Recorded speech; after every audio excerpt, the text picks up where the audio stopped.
Who do you think would have won? Oh, from the ending that I saw, I don't get to it now, but just from what I saw, definitely the water people. Because they were actually on the verge of winning. That's what I said, and I was like, I don't know if I should say this because people might come for me, but I personally think that they probably would have beaten the crap out of Wakanda.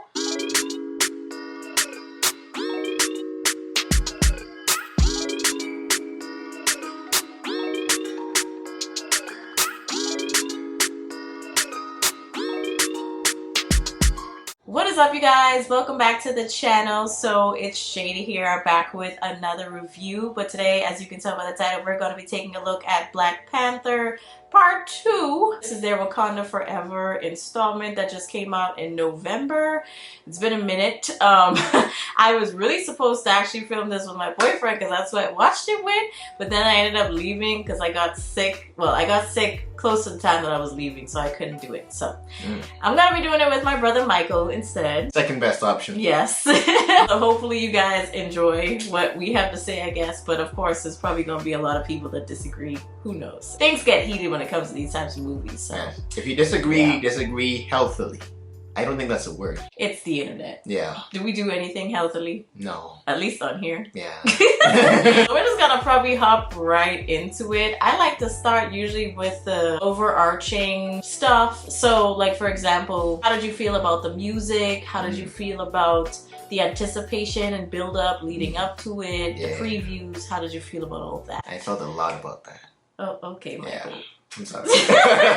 So the music, right? Yes. Okay, so I absolutely love the music because it gives a lot of that African ambiance that you don't really see in Western movies because they're, well, Western movies. But how do you feel about that in contrast to the soundtrack from the first film? Oh, that's the first one. I can't remember the first one as well as the second. Really? Yeah, but actually, now that I think about it, it's kind of coming back to me. I personally think the first one was better. I'm just gonna be honest. Even though in the second one, I think I liked the song with Rihanna that was at the end or in the ending credits. That was solid. That was a nice, solid song. And then of course when they did, you know, the opening that we're going to talk about, that obviously somber music and set the tone. That was cool too. But overall, I think the soundtrack was a little more solid for the first movie. But you said you liked the second because you can't really remember the first. Yeah. So that's fair. So it went by default, I guess. Yeah. I do like how they built a lot of anticipation around who the new Black Panther was going to be, though. Because everyone was like, you know, of course, since Chadwick passed away, rest in peace, everyone was like trying to figure out, okay, what are you going to do now? Because you only done one Black Panther film so far, you know? And you can't really replace Chadwick, you know what I'm saying? It kind of, in that last preview, they kind of showed that it was going to be Shuri. Is that how you say her name? Is it Shuri? Shuri? Shuri? If it's Shuri, the villain in the next movie should probably be named Alexa, in my opinion. Alright, so it's Shuri. In terms of the preview, like I said, you know, in terms of them revealing it was going to be Shuri, there was a lot of mixed emotions about that. I was definitely kind of on the defense because I was like, how are y'all going to pull this off? Because a lot of people that read the comics, they were saying, obviously, eventually, it passes down to her, right? But the thing is, it didn't happen as fast. It was more of a progression, like after a couple of, you know, comics, they were like, oh, we're gonna pass it down to the sister. Right. Not like, you know, after the first movie like that. So a lot of people were like, yeah. But yeah, let's hop right into the actual film. How did you feel about the beginning part where they pretty much, you know, announced that T'Challa had passed away, but it was due to an illness. Which is, you know, rather ironic, obviously, because in real life he did pass away from an illness. So it makes sense. At the same time, I was like kind of about it because it was like, how do you as the Black Panther pass away from an illness? Yeah. When you're supposed to be super strong and healthy. Right. You and know? This very advanced African society. I don't know about that. But then at the same time, it also kind of answered a little bit of their dilemma of how they were going to go about dealing with his actual passing. In the story, In the story. Yeah, I thought it was done pretty well because the way they worked it in, I knew they could only do so much because you can't have him there like while he's actually dying. Exactly. Yeah, no. Send off for his character I thought was genius, especially the costume design. and the music they played, where it's like it's not like this, you know, black and white suits, mourny kind of feel that you have in a Western funeral. This is like they're dancing and stuff while his train is passing. It's a very traditional funeral setting. Like if you ever watched the dancing coffin meme, that was my god, no, that was basically that. And I appreciate that they did that for my book. Oh my god, beautiful. I was kind of in the middle on that one because it's like at the same time I understand that they didn't really have much to work with, but it's like you still have to deal with the fact that he was a superhero and he's supposed to be invincible. And we only just revived him after Infinity War, you know? Exactly. Yeah. He was in Infinity and also Endgame, eh? Endgame, yeah, because he was revived in Endgame. Yeah. So we move on to the actual, you know, passing of the guard, I guess. So Shuri is now trying to deal with obviously the loss of her brother, number one. And number two, taking on the responsibilities of possibly becoming the new Black Panther. However, one thing that they made a pretty big deal in the first film that wasn't, and I'm wondering if it's because she was a woman. You remember that scene when, before he got the Black Panther powers, he actually had to fight other people from the other tribes? Oh yeah, they did. They didn't do that for Shuri. Yeah, they didn't do that for She just got the Black Panther thing. I think they had a fight at the end. But she didn't show up. She didn't show up. So I was like, what is this? But at the same time, obviously she wasn't gonna win. Yeah. You know, I mean, they're big behind men. Like it wasn't gonna. No. I thought that was pretty interesting that they didn't put that in there. I think they thought they were slick. But I noticed that. I was like, T'Challa would have had to fight. Yeah. You didn't, but okay. With regards to the whole storyline of it, they discovered this new world besides Wakanda that's also what's the word? Technologically advanced? Yes, there we go. As advanced as they are. So, except that they are underwater. Yeah. They're underwater people. Very deep underwater. I was gonna say they were lizard people, but they're not. Except their leader, Namor, who's played by Tena Huerta. Hopefully I'm saying his name correctly. But he is basically their leader, protector, all that type of stuff. Namor ends up finding Shuri and the Queen. Remember, he found a way into the Wakanda. Oh yeah, the territory. And they were trying to figure like, what in the world is going on? Like, we supposed to be protected, and then you find out that, you know, the oceans are still open. You know, so and then the fact that the ocean covers what, 3/4 of the world? Yeah. So you really can't escape them. It almost brings up that question. That's what it leads me to my first point. Do you think, with that being said, that Wakanda in the future, because obviously we find out at the end what happens, you know, in terms of the two, you know, but do you think that if they were to have gone to war with each other, who do you think would have won? Oh, from the ending that I saw, I won't get into it now, but just from what I saw, definitely the water people. Because they were actually on the verge of winning. That's what I said, and I was like, I don't know if I should say this because people might come for me, but I personally think that they probably would have beaten the crap out of them.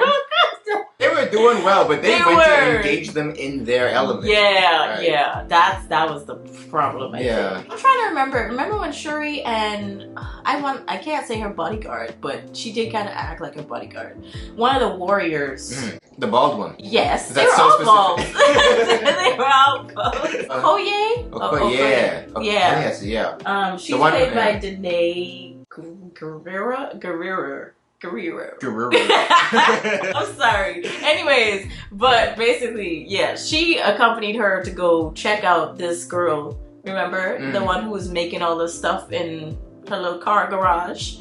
But it was almost like Tony Stark level stuff. And I was trying to figure out, I was like, so is she supposed to be the replacement? I mean, no one could ever replace Tony. But I'm still like, what is going on? I think it was from the comic book that they had a little while afterward of Tony Stark essentially having a replacement where this girl, this black girl steps in and she becomes basically the new Iron Man. Was that an actual comic? Yeah, it was an actual comic, I remember. So there was a bit of controversy about that a little while back. Okay. Well, anyways, she gets into the story, and that's when, well, shortly after they discover her, the water people find her and Shuri and kidnap them and take them to the underworld. I'm saying underworld. The water the world under the water. And that's when the queen has to go and find Jeez, what T'Challa? I want to say his girlfriend, but not really. Nakia. Yeah, Nakia. Yeah, Nakia. Yeah. she finds Nakia, who, you know, I think she kind of left Wakanda for a bit. I don't understand the timeline. The timeline is very fuzzy to me during the movie because I'm trying to figure out in between first and second how many years should have passed for it to make sense. But anyways, we're not going to get into that. But Nakia is in Haiti. That's where the queen finds her. And she's like, you know, she has a school going on. But Nakia, I guess, kind of put her past behind her of, you know, being this like assassin ninja type of character. Cool African ninja. Yeah. That's a combination I didn't expect to say. African ninja. Yeah. But yeah. And basically, she has to go and find Shuri. Yeah. And during that time, though, that Shuri's underwater with Namor, though, Namar's trying to explain to her why they should obviously be partners. But the thing is, in the wake of them being partners, he's basically trying to assassinate or take out most of the world with him. I don't see that working out, you know? Because he was saying, why don't we all stand up against the world? Yeah. And we will totally win. But the thing is, I understood why he was doing it. Obviously, because he's trying to protect his people. He said that a lot of different times. Okay. And I think during his telling, he also went into detail about the Spanish conquest of the natives in Central Yeah, that was another thing. I also like the fact that they brought in a little bit of history into it with that scene where basically you have the Spanish coming in, and then you have the ancient. I think it was Mayans or Aztecs or if it's the Spanish, then the Mayans wouldn't be around because they already were gone before the time of Cortez and his arrival. So I'm thinking it's probably Aztec. Oh, really? Yeah, because the Mayans were ancient before. That's the thing, is a big mystery. We don't know who took the Aztecs out. They just kind of receded across. Wait, the Aztecs or the Mayans? Oh, sorry, the Mayans. Yeah. Really? Yeah, because the Aztecs were around during the time of Cortez, but the Mayans by that point were ancient Jews. They by that time, yeah. So the Mayans, the Aztecs built a lot of the foundations of their own nation on that the Mayans had laid. Wait, so did Cortez was the one that brought in the conquistadors? Yeah, he brought in the conquistadors. Okay, okay. For those who are kind of confused on what we're talking about, we like history stuff. Yes. So we would talk about some things sometimes and our family members would look at us like, what are y'all talking about? Yeah. And then, of course, you know, he comes back, wreaks revenge because his mom passed away. Actually, no, they didn't kill her. What am I talking about? I'm making it seem as though they did. No, she passed because she aged. He doesn't age. Yeah, he's timeless. He's been around for hundreds of years. Hundreds of years, yeah. So he's pretty dated. And he has wings on his feet like underwater Hermes. Yes, and that also comes into play later on when Shuri has to, you know, Yeah. But pretty much, like I said, you know, mom passed away. He comes back, wreaks revenge. Moving on, though, from that, we move into the last part, or last few parts, I should say. Nakia made quite the ruckus trying to get Shuri back. Yeah.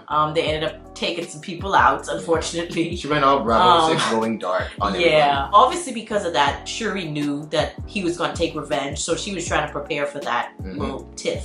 But during that time period, though, Namor comes in. This is when they come and attack and try to, you know, drown all the people, I guess. The town, because they flooded it out first.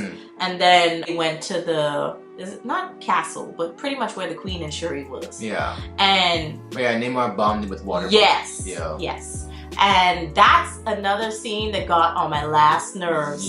Was the fact that they basically drowned the queen. She dies. Yeah, yeah. That made me so upset. Because why? Yeah. What was the point of that? Right, because I feel like the T'Challa's death is already enough. Right. Yes, it kind of makes sense on a writer's perspective because it would lead, obviously, to her wanting revenge. Right. Because if the mom just got hurt, I don't think it'll be the same type of anger. That really got on my nerves. I do appreciate the fact that she did pass in the wake of saving, obviously, the girl. The Iron Man girl. Yeah, that she didn't just die for no reason, because then that would have made me even more mad. You know how they be having some deaths in movies that's just like, well, why? Like, so her death kind of made sense, but it still made me kind of angry, but it was understandable. Obviously, like I said, she decided she wanted to take revenge, but in order to do that, she needed the strength from the whole Black Panther thing. So she had the suit, but she needed the fruit. The purple fruit. Fruit. So basically she had to do what T'Challa did. Be buried, sort of. Right. And then take the the mashed purple thing. Purple thing. The mashed Purple purple juice.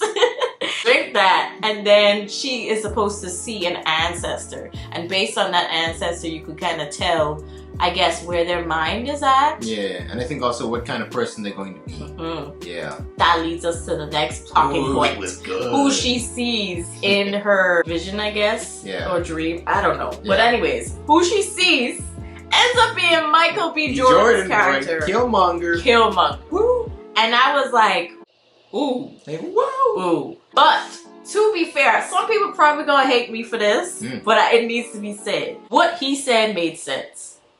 Yeah. What he also said before T'Challa took him out in that first movie made sense too. They have a very convincing ideology. It was very profound, okay? However, I would say obviously he does come from the perspective of you just need to kill everybody. Right. But the thing is, you don't always have to do that. And I think that's why, obviously, him and T'Challa could not get along. Is because Killmonger, obviously, his name is just kill, kill, kill. But T'Challa's just like, nah, we can't just do that every time. And Killmonger wants to kill, but T'Challa wants to chill. Ooh. Oh, God. So, like I was saying, I find it interesting that it was him that popped up in her little vision. And for T'Challa, obviously, it was his dad. So I think that kind of shows or reflects her frame of mind. But of course, she didn't want to share that with, I think it was Nakia. What did you see? Yeah, Nakia kept asking her, like, what did you see in your vision? Like, be honest. And she just kept saying, like, nah, like, brushed it off. Nakia knew. Yeah. She knew something was off with her. Sus. So the fact that he showed up, it was really crazy. That was actually very dramatic. Yeah, I like that a bit more than T'Challa showing up, even though he couldn't, of course. Yeah. Because it was just a bit more character development than, oh, it's my brother. No, it's like, it's actually reflecting her own mental. Because it could have also been her mom that showed up, because she had already passed. Yeah. So it could have been the mom, her dad. It could have been anybody. Could have been anybody. But we choose that guy. Yes. So that is very ironic. Yeah, I kind of like that choice. It definitely foreshadowed what was going to happen later. But I do appreciate the fact that she took the time, obviously, because she understood with Namor, because they were so strong in the water, they were going to have to try him out. They figured that out pretty quickly. So I like the fact that she obviously deduced that. Strong as you are, obviously you have one or two weaknesses. You might have less weaknesses than the person next to you, but you have at least one. Yeah, you might be a Shaq, but at the end of the day, you might not be able to sit at the same table in the same chair because you will break it. Sure, Michael. So basically, at the end, you know, they have their little tiff and their fight on this deserted island, and she just decides, you know what, I'm not gonna kill him. And I was like, I guess that kind of makes sense, but I was ready for her to take him out, you know? He impaled her. He did. And I'm just finding it so crazy that she's still after that. It's just like, nah. I'm like, girl, you just got stabbed. Take him out. Right. I was getting mad for her. Right. I was rooting for her to take him out, but I'm not going to lie. For real. Now, we watched it at 2 separate times, and both of us were thinking the same thing. Like, kill this guy. End this guy. I was like, what? Yeah. But anyway, she decides we're just going to make a pact, figure things out, which I thought was a smarter move, because obviously you do want to get revenge for killing your mom, because like I said, the death was stupid. However, I do think that it would make more sense for them to be, not companions, but what do you call it when you work? Yes, allies. Yeah, when you work together. So I think obviously it is going to be a struggle, because you remember when I said the girl, she had made this technology? Basically, I can't remember what the purpose was and why Namor was trying to like kill her. Oh, I think it's because it would have allowed the governments of the world on land to properly access the vibranium deposits that were in the sea. Oh, yeah. Yeah, basically like, don't touch our turf. Yes. Oh, yeah, because in the beginning, remember they sent 2 people underwater to go check it out or check the stuff out? Yeah, they got eliminated. Yeah. Because even I was trying to figure, I was like, is this Jurassic Park all over again? Are there dinosaurs in the water? Like, I was like, what is going on? That beginning was scary. It was scary. Yeah. I was like, this is crazy. But then, of course, you see the blue people. I thought it was Avatar at first. I was like, what is going on? But then they weren't tall enough. They were kind of small. Right. So I was like, oh, okay. Yeah, that makes sense. They become allies, and I think it would be, like I was gonna say, better in the long run for them to kind of work that whole thing out with the Right. technology that girl was coming up with. What's crazy is that they get back just in time to prevent I want to just call them the Atlanteans in my position. The Aztec Atlanteans, okay? The Atlanteans from basically slaughtering the Wakandans, because at that point they had them cornered on their little submarine boat thing. Oh. And they were really about to kill them. Like, the Wakandans had skill, but the Atlanteans had the numbers. Okay? Yeah. So it was just sort of like they were about to get wiped out. Like, the warriors were skillful and all that, but they couldn't hold out. So how awkward would it be if they were coming back after concluding this peace treaty and they just find that, you know, like, all the Wakandans are slaughtered? Like, that would be kind of awkward. Yikes. Like, I mean, in all fairness, not trying to take away the fact that when it comes to Wakanda, they were the strongest on land. yeah, that's right. But it's just that the ocean is a lot more vast. Yeah. So you got a lot more to work with, you know? Right. But the ending also kind of took me off guard. You know, when Shuri finds out that T'Challa and Nakia have a son. They have a son. They had a son. And they named him, I think she named him T'Challa. As well. As well, yeah. T'Challa. Yeah. T'Challa number 2, basically. Or the second. Yeah. Yeah, number 2. Yeah, the second sounds way better. I'm sorry. Junior. Yeah, Junior. Or TJ. TJ. I like that. TJ. He basically, you know, is now growing up. Obviously, in the third movie, I think there would more than likely be a more extensive explanation of his whereabouts. Well, not whereabouts, how he came about. It just came out of nowhere. Yeah. It was just kind of like, okay, when did this happen? Right. Like, Because I'm sure it was in the middle of morning, right? Her last morning for him. And then... That's why I was confused again about the timeline. I was like, how many years passed between these two films? Oh, I think probably what happened is that T'Challa had the baby with Nakia. Nakia. Probably a few years before Endgame. I think Endgame is a lot more closely related in terms of time. So you talking about when he disappeared? Yeah, I think before he disappeared, he had that child with Nakia, like a good while before that happened. So I'm thinking between movie 1 and movie 2, there was that time in between, but they probably had him. Oh yeah, because Black Panther did come out before Infinity War, didn't it? It did. And Infinity War was when they disappeared. Right, and that was before Endgame. Yeah, and then in between Infinity and Endgame was a couple years. Yeah, a couple years. Right, yeah, and then they came back. So that makes sense. We pieced it together, I think. I think. Sort of. Yeah, because he disappeared in Infinity. Yeah, so I think that Shuri is probably going to step down after a while. Yeah. And then T'Challa, when he's old enough, is going to be basically T'Challa number 1's replacement. Yeah. Like Miles Morales of Africa. Yeah. Took me a second to process. I was like, who's Miles? Yeah, like young Black Spider-Man. Black Spider-Man. Yeah. There were a few other things, of course, that I want to talk about with regards to what people were discussing about the film after it came out. Real quick, let's hop into some things that were said. So this was said by Dante Lee. This was over on Twitter. And he basically said, the amount of witchcraft in Wakanda forever.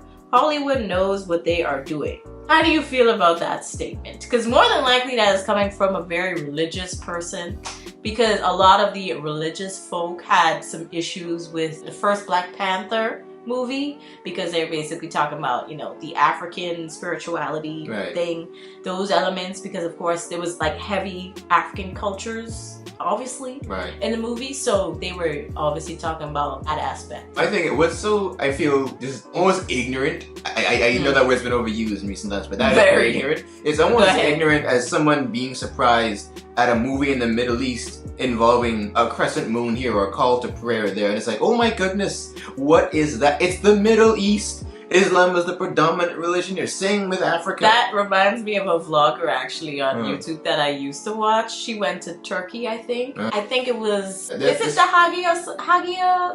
Oh, Hagia Sophia. Yes. Yeah. There was formerly a cathedral. Right, and then they converted it. Yeah. Yes. She was around that area when there was the call to prayer.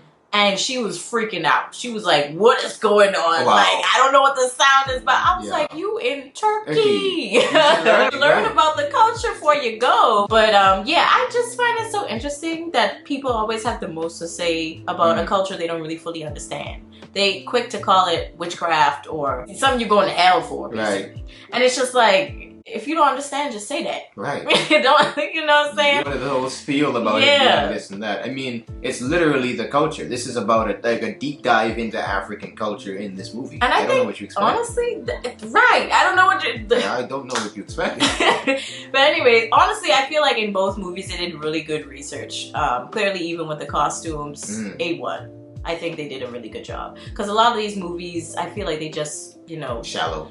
Very shallow. You can clearly tell when they don't really do research on these cultures. And then they try to show them in movies and films. It's just like, ugh, what is this? Yeah, Wakanda strikes me more as someone's passion project. Yes. Like, they took the time, like years to research before they went ahead and started filming. Yeah. But that always comes through. Yes, it did. It definitely did. But in terms of, back to what this guy said, I just find it kind of, how do I say this? I think this is kind of Exhibit A of why, well, not Exhibit A, Exhibit 5,325 of why I think people get so irritated with very religious people, or more specifically Christians, I feel, because they be the first ones to be like, oh, this is witchcraft. Oh, this is bad. Oh, you're going to hell for doing this. And it's just like, shut up. What? Like, please be quiet. You know, you don't have to have a comment for everything. You know what I'm saying? Just let people enjoy this. Right. Let us black people have this moment. Right. Please. Another thing that was kind of funny. I'm gonna play it for you after this, but I'm gonna insert it here for you guys to see. But there was a video on TikTok of these people going to see Black Panther, and they were doing like the little dance. I'm gonna show you guys, but I'm gonna show him after we're done with this video.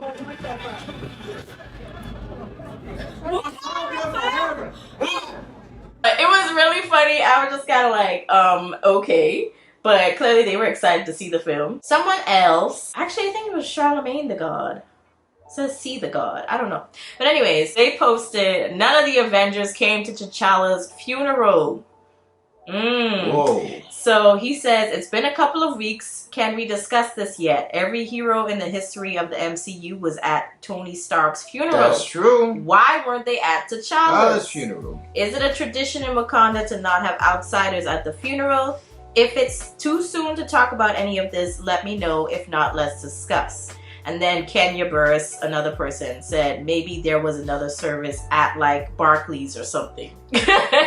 That's funny. But yeah, how do you feel about that? Because obviously that was true. We didn't see any of the Avengers. I never even made that connection yet. Me neither. Yeah, like that's until I saw that. Yeah, because I noticed there is a bit of a trend in some Marvel movies that focus on individual characters to leave out the existence of other Avengers in the story. You're right. Yeah, when it's like these major threats that like the Hulk would come zooming through the atmosphere to come help with. Yeah. But for some reason, I really do not know why they didn't include at least a cameo for them in this movie. That's something that I didn't even notice until now. I think, personally, I feel like they really should have been there in some effect. You know what I mean? In some way. Even if it was like how Tony Stark came in at his own funeral with the little video thing. Right. Yeah. And even if T'Challa was a character that got added to the Avengers later on down the line, I still think he had earned his place among them to have them be there. He should be important enough for you to go. I believe they should have been there, I wonder what decision they made to not have those characters there.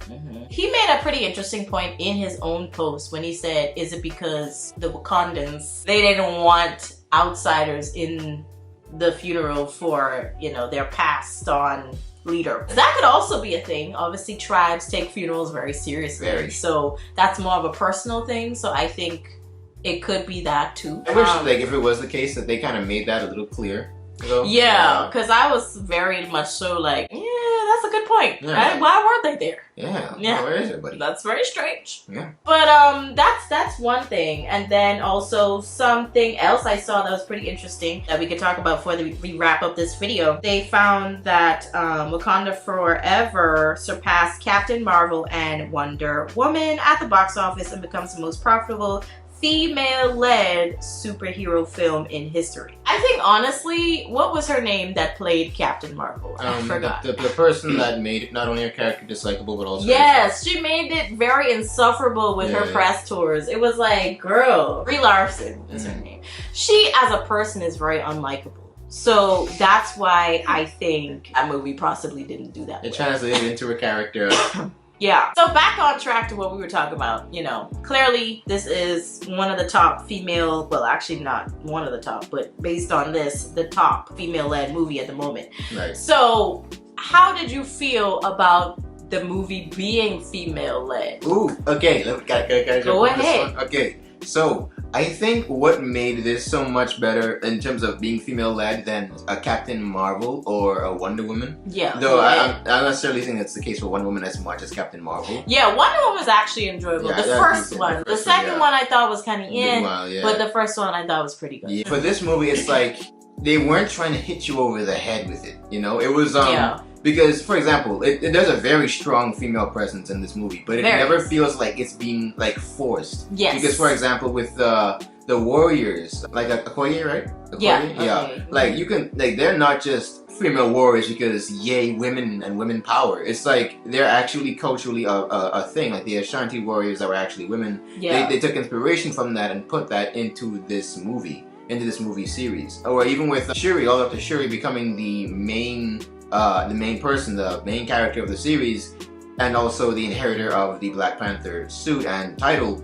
It made sense because, I mean, well, she is, you know, the next closest relation to T'Challa, and it seems to pass through the family. Not only that, but she was a fairly likable character in the other movies that she was in. Very inventive, very smart, not overbearing with it, like, ha, see that, you stupid guy. It's not like that at all. She seems like a very down-to-earth character in every other setting that she's in. So I think that's why, even though it was female-led, that didn't really matter. Not even though. I'm saying, while it was female-led, it didn't really matter, you know? Yeah. Yeah, because it's like, it was still good. It reminded me of movies back when we were growing up. Like those superhero films. Even though it was female-led, or there was a lot of females in the cast, it wasn't like, you know, like, we're better than men. Girl like, power. You know, like, yeah. It was just like, we're here to do what we need to do. Right. Kick butt, move on. Yeah. Like, you know what I'm saying? It's just like, you don't need to do all that. And Charlie's Angels, eh? Yeah, that's why Charlie's Angels is pretty well too. And then don't get me started on obviously the latest Charlie's Angels. That was bad. I'm happy though that this movie is doing well, and the fact that they didn't need to bash you over the head with, you know, we're women are amazing and we're better than you, and you know, like, you don't need to do all that. Just be the best in the room. You know what I'm saying? Like, just you let everything else speak for itself. You don't have to do all of that. Right. Because the entire concept of that whole girl power thing seems to come from a place of massive insecurity. And it kind of bleeds through into your script, into your characters, and it just makes it seem like, are you saying that because you're like, you don't really, you know, believe in yourself or something? Like these characters in this movie, they believed in themselves. She knew she was the Black Panther, or she knew she was the queen. She knows she's the warrior. Everyone knows who they are. They don't need to tell you all that. They already know that, and they make that known to you through their actions. So there is no insecurity there, and I think that's one of the main reasons why this succeeded where Captain Marvel failed. I personally think, yes, to go off of what you said real quick before we end the video, that it does kind of look like you're insecure if you have to constantly remind people, like, I'm a woman, I can do this. And it's just like, it's okay. We get it. You can do it. Great. If you could prove yourself without having to do all that, awesome. You know what I'm saying? It's just like, I don't understand why people feel the need to do that. It just, it's cringe. Because at a certain point, you sound like the bully who has to beat up on everyone all the time to prove and you almost become what you hate. Right. In a sense. That reminds me of what I don't know who said it, but remember in Batman? I think it was Harvey Dent in Batman Returns. You're gonna die a hero and live long enough to see yourself become a villain. I think about that all the blessed time. I was like, whoever came up with that is a genius. Because that makes so much sense. You ever seen a lot of the people who you think are like great, like for example, Chadwick. Amazing dude. Right. Passed away way too freaking young. In his prime. In his prime. And then you have people like, obviously, you know, we're not gonna mention evil people's names in this video, but you could think of a lot of people on the planet that aren't the best. And they've been living on borrowed time. Anyways, I think that was pretty much it. Yeah. We pretty much went through the whole film. That's kind of like Namor's thing too, because he was trying to, you know, annihilate everybody, and that was the problem that he faced, him and his people. Like they're being annihilated, and so they're like, let's annihilate Yeah. Not knowing that trying to do that will probably get them annihilated in the process. In the process, right. That's what Yeah. I'm saying. That's another thing. That's kind of also why I really appreciated the way they went about the warriors. I like the fact that even though they knew sometimes their butt would get whooped, especially by Nemar's people, they'll still go ahead and if we lose, we lose. If we die, we die. Kind of like 300 Spartans, yeah. Yeah. We're just gonna fight you because we want them. Yeah, yeah. But anyways, that was pretty much it. I brought up everything that I wanted to bring up, I think. Hopefully you enjoyed this video. Hopefully it wasn't too long. Probably is. I know it is going to be when I try to sit down and edit it. But hopefully you guys enjoyed it. Thank you to Michael, my special guest, for joining me. Y'all check out his channel, Mike Dice Writes, here on YouTube. I'll link it in the description. But we'll catch y'all on the next one. Peace.